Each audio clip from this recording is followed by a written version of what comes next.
Hello world, GreatGizaPyramid.com. Today we're going to go over some of the energy sources the pyramid tapped in order to function. First, let's look at a magnet.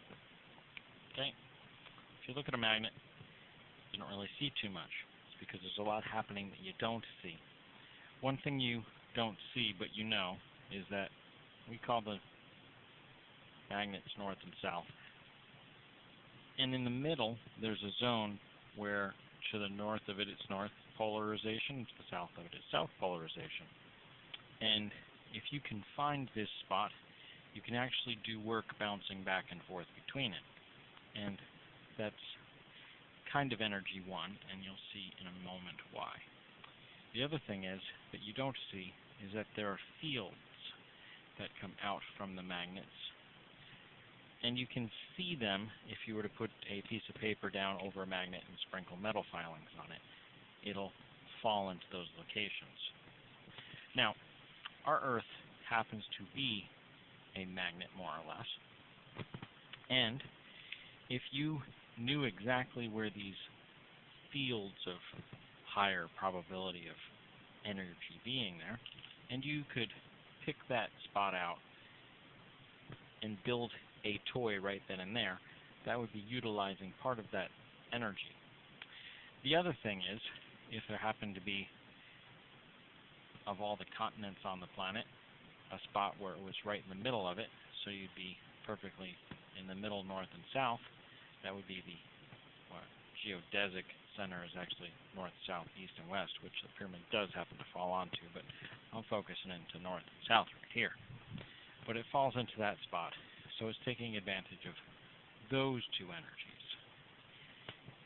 In addition to that, underneath the pyramid, there are both man-made and natural tunneling aquifers, and that would also be a source of some of the energy.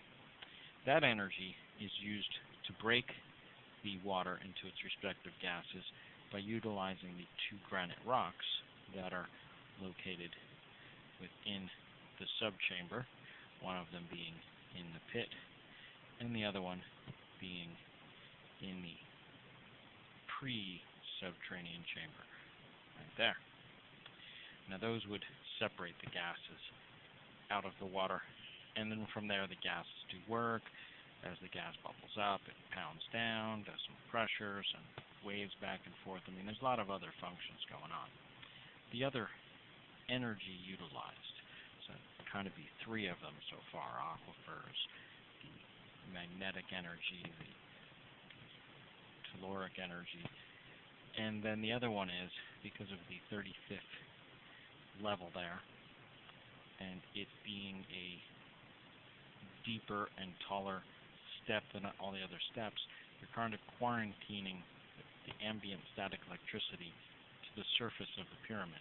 Without there being a top, now we've put an antenna up there that lets the static electricity up. Prior to that, people would go up there, hair would stand up on end, and do Leyden jar experiments. That is the static electricity which they were kind of harvesting and or using to do certain functions, because really when the whole pyramid gets up and running, that energy kind of almost becomes moot.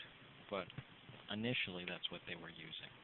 So please follow the whole story, and I'll be glad to answer any of your questions.